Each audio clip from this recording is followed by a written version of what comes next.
We can see that Lovely. it's raining. Lovely. Thank you very, very much, and thank you for having me here this afternoon. Lovely to see you all and hear a little bit of your afternoon there as I join now. Lovely introduction. Thank you so much for that. Yeah, my name's Ross Sanger. Really happy to be here this afternoon to give you some information and guidance around applying for UCAS, where we are now in 2025 and the cycle ahead, but also some updates for 2026 to be aware of for the next cycle coming up. A bit of background, as said in the introduction there, I've been through many application cycles over the years, so really happy to give you a bit of insight from things that I've seen year on year from students and teachers and advisors to really help you as you support those applying for UCAS over the next few years and beyond. So thank you very much for having me. First thing I want to do before we go into the application and details is just look at some key statistics about applicants from Vietnam. So really there's quite a significant change over the last 5 years in terms of a nice growth that's coming through from applications. As you can see in 2019 we had around 410 applicants that came from Vietnam as applications sent through, and in the 4 or 5 year period after that to last year's cycle we've come to 535. So there has been a steady increase in applications coming through. And from those applications that are being sent, we've also seen a steady increase in acceptances as well. So the last couple of years, you can see we've gone from 235 about 5 years ago of those applicants applying. That's the amount of acceptances that have been put through, reaching now to 305 in the last year's cycle. So that really reflects on the acceptance rate at the bottom there.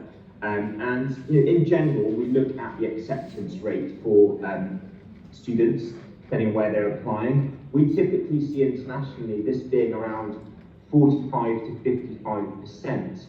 And as you can see very steadily over the last 5 years, we've gone from 57% and thereabouts in 2019 to pretty much the same in last year's cycle. And that's really is a testament to your hard work. So I just wanted to really point that out at this point and say a big well done to all of you supporting your students applying from Vietnam, because what we have seen now is that acceptance rate being probably higher than we have seen from other areas, so that's really fantastic at this point. So that's those getting accepted on their application when it's sent through to UCAS, so that's brilliant. But where are they applying to when they come to the UK? Well, as expected, I mean, obviously we have universities and colleges around the whole of the UK, and that does incorporate Scotland, Wales and Northern Ireland, but 97% are coming to England, with just a small percentage looking at Scotland and Wales. But don't forget, just a little hint at this point from my experience, if they're wanting to understand the different places they can study, so the different cities, towns, so not just getting the perfect course for them, maybe looking at the right part of the UK to study. Don't forget, we do have some brilliant city guides that can be accessed on the UCAS Hub, where students can understand a part of the country which might really suit them, a bit about the sort of the things they could be doing outside of their studies, the culture, the nightlife, cost of living. So that might really help in terms of making that decision over where to study, and may even interest them for Scotland, Wales and Northern Ireland UK universities and colleges as well. But from those courses that are being applied to, you can see the top 5 from Vietnam here. So we have business and management, social sciences, design, creative and performing arts, engineering and technology and psychology. So those are the 5 different top 5 subject choices that are being applied to by applicants from Vietnam, so something to be aware of. So where are we in 2025 now? We are really heading quite steadily towards the equal consideration deadline. Applications each year for each cycle go live around May time. So the 2025 application has been live for a few months now, around 6 months, but obviously we still have to deal with the application cycle the year before, so we need to still support those applicants being placed in the last couple of months starting now which is why applications can't be sent through until September. So the 3rd of September is when we started to receive 2025 applications, and in the last few months we've already headed through the early deadline for medicine, veterinary, dentistry and courses for Oxford or Cambridge. It's around the 15th of October, and that's very similar each year, just so that you're aware going forward. But for everyone else applying now at this stage, we are all eyes on the 29th of January.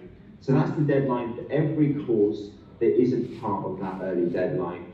And if a student applies by then, they will 100% get a decision from their university or college choices. So that's what we want to be aware of and working towards. Don't forget though, there are going to be students that may need to just make a completely late application later on into next year, or maybe even add an extra choice to their application a bit later on. It is possible to apply with a late application until the 30th of June. If a student does do that, or you find somebody that wants to apply late, my advice is for them to speak to that university or college and make sure that they are still able to make a decision at that point. But it's something to be aware of in the back of your mind, because we know circumstances can change and somebody may want to do that. But essentially, those that you're supporting and are looking to apply now, we want to work with them to get them applying by the 29th of January next year, because then they will be on time for a decision. So that's where we're heading. So with that in mind, we're just going to have a little look now at the application itself and the different steps that need to be thought about if somebody is coming to UCAS to apply. Well, these 5 steps really outline it nice and clearly. Now, in terms of UCAS, what we've done over the last few years that you may be aware of is enable the student to make their own personalised area with UCAS in what we call the UCAS Hub. So once they've registered with UCAS and given us their email address and set up a password with their sort of contact information, they are setting up their own profile with UCAS. Now that doesn't have to just be in the year that they're applying, that could be down to sort of a younger year, just for them to come and access UCAS and register early. But once they've done that and set up their details with UCAS, every time they log in and if they find a page of information about a course or a subject guide or maybe some personal statement guidance, anything they find on our website to help them, they can start favoriting those pages of information by clicking the heart at the top of the page, and it will store into their own UCAS Hub account. So essentially, personalising it just to them, so that they're not getting information about courses and subjects that's not relevant to them. And as they start to do that research, and they're ready to, they've really thought about those 5 choices they want to apply to, they can then apply. So in the UCAS Hub, you can fill in your application with your 5 choices, your own details of yourself, education history, personal statement, and that can then be sent off. Now, students can ultimately apply independently, obviously on their own, and a referee can do a reference from the email request, or many of the students and those that are with us today in the room here can actually apply by linking to a registered centre that is set up through UCAS. So if you've got what's called the buzzword that you're able to give to a student, they can actually link up to yourself as a centre, and it means that you can review and look at the application as they're completing it. So you can check over the statement, the qualifications, a reference can be attached that way as well. And once everything's been reviewed as they're filling in the application, you then have the authority to send it on to UCAS. Now don't forget, if you're doing that at this point and you're working towards the 29th of January, it's quite a good idea to think about an internal deadline, to make sure you've got a deadline before the actual deadline. Because we have our contact points at UCAS where we can support you if there's any issues or any worries or any support that you need, to make sure you've definitely got everything done and sent on time for that student. Because once it's done, you can relax and the student can rest easily knowing that everything's done in time.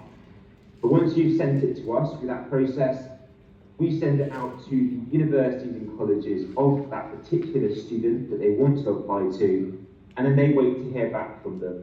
And they log into the same place, the UCAS hub on ucas.com, and they'll see their decisions once they've been made by those universities and colleges, and hopefully get the offer that they want and get placed, and that kind of completes that whole journey with UCAS.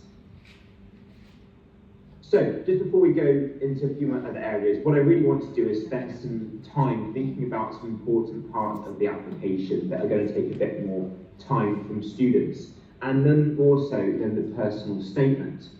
Now, I'm going to talk about significant change with statements shortly, but for this last cycle, we are still in the same process of personal statements as they currently are. It will change for 2026, and I'm going to look at that shortly.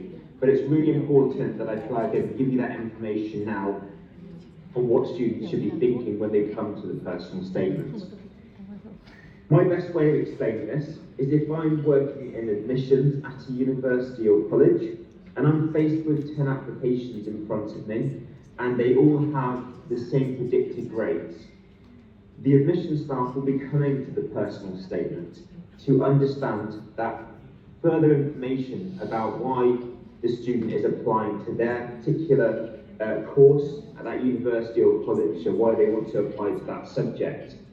They want to get that full picture and understanding why that student has said, well, I'm taking these different subjects, but this one subject course that I'm interested in has really come to the forefront of my mind, and I'm really enthusiastic. I'm taking this forward and really researching, doing that super curricular activities around this subject, and almost engulfed in this world already.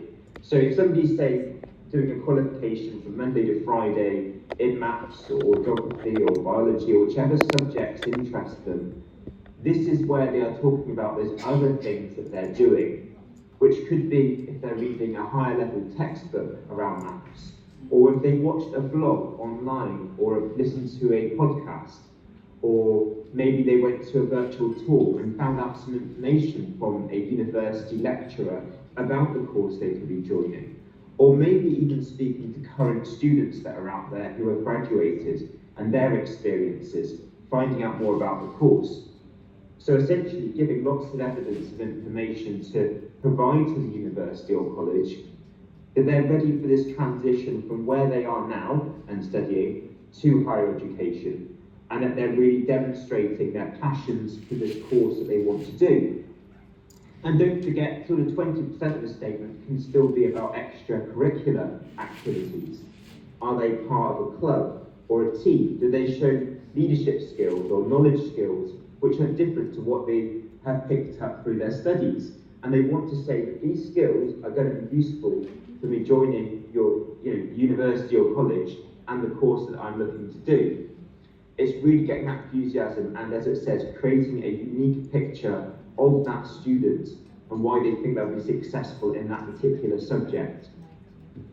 It's really important to really understand their academic suitability as well. So there's lots of information to talk about in terms of qualifications they've completed and just drawing upon those academic achievements that they're really that they really excelled on in their statement. So lots of things to think about. And before the end of January, there's plenty of time to draft, redraft, for yourselves to help proofread it, or those around them to look over that, to support them, to get that right.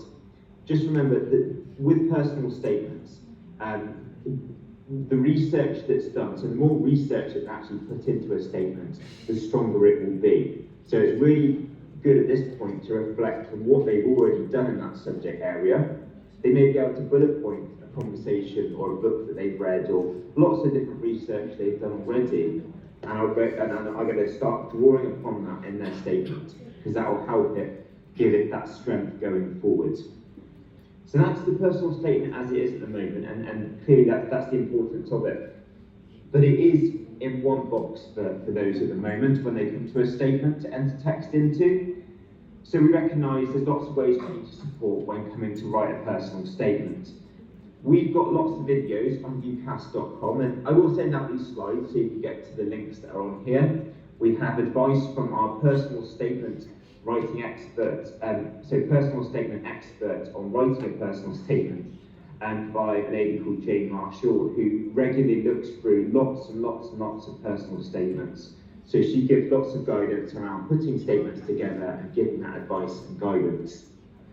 We've also got some brilliant downloadable activities that you can use in group work, in classrooms, with different topic names to look at, and they can help in lots of different ways to get people together and start thinking about their statement. We have done some recordings in our studio at UCAS from personal statement.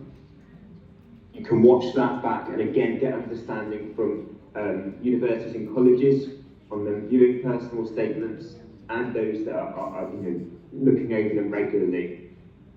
We also recognise where a statement is still being entered into an empty box of 4,000 characters or 47 lines, it's important to know how to start and end a statement.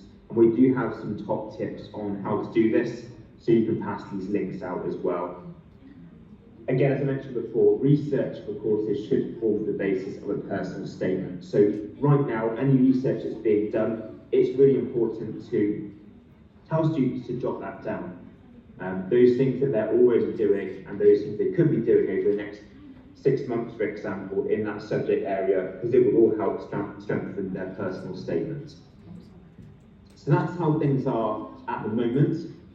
I need to now really go into a bit more detail looking forward to 2026, because our significant change with personal statements going into next year, so around May time, when 2026 applications go live, we will be changing the personal statement format. We are going to be reforming the personal statement, so not completely removing it. And we've done some thorough research with students, and the clear message that we had from them is that the personal statement enables them to use their own voice. It enables them to advocate for their chosen course and showcase their potential outside of their academic achievements. So them telling us this, it highlights why we didn't want to remove it, but it's absolutely valued. However, to give you some information why we've changed this, 89% of students said they felt the purpose of our personal statement made sense, it's clear, but 83% of students said they found the process stressful when coming to do the personal statement. So with that in mind, and similar to the reference and how we have now changed that into 3 sections, we are now doing the same thing with the personal statement. So that thorough research that we've done with students, advisors and providers, we're going to be moving the statement next year in May to a scaffold approach with 3 sections and a prompt for each section to really help get the most out of that student. That kind of Q&A approach where we're asking them a question and hoping for their answer that's giving that evidence and information into 3 different boxes. So quite a significant change for the statement coming in May. And it will still be 4,000 characters that are being allowed for the personal statement, and that can be flexibly split over those 3 boxes, with a minimum character count of 350 per section. And we will also remove the line count, so it will just be based around characters that are allowed. As it is quite a significant change, we've also had some information already to help with this change on the advisors part of ucas.com, but there will be ongoing support going out through our newsletter bulletins and on the advisor part of the website to get you ready for this change when it comes into play for 2026 in May next year. So, most importantly, what are the 3 questions that are going to be asked of students on the application when it comes to personal statements? So with 3 sections down the page, that first section that a student sees is, why do you want to study this course or subject? So I imagine really this first box to be a little bit like how they do the introduction for a statement at the moment. So thinking about this first couple of paragraphs, which is the applicant's opportunity to showcase their passion and their knowledge they already have of the chosen subject that they want to do. So essentially demonstrating to universities and colleges why they're a good fit, and also outlining their future ambitions for doing that degree. So where do they see themselves in the future in a job role or profession that they want to go on and do from completing the degree? Lots of ways to really explain why that particular course or subject has come to the forefront of their mind. It could be life experiences that they've had. So for example, for nursing or medicine, as we've just gone past that deadline, you might have a situation where a student's been in a hospital and been affected by some sort of situation that's really stuck with them, and they want to talk about that more and how it's inspired them going forward to want to go into midwifery or nursing. It could be a book that they've read, it could be a YouTube video or a podcast that they've watched. Lots of ways that they can really give that backbone behind the inspiration for doing what they want to do. The second section of the personal statement, the new format, will be around the education experience of that student. So how have your qualifications and studies helped you to prepare for this course or subject? In that section, applicants can describe their relevant or transferable skills that they've gained in education. So demonstrating their understanding of how those different areas in education will help them to succeed in the chosen course or subject area.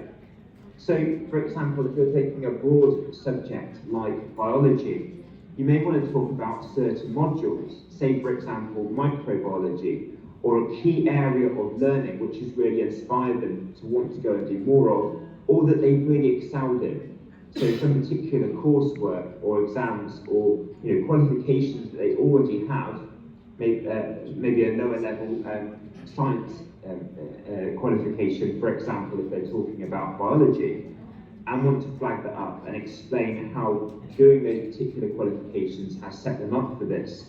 But they can also be talking about independent learning, any tutoring or mentoring that they've taken.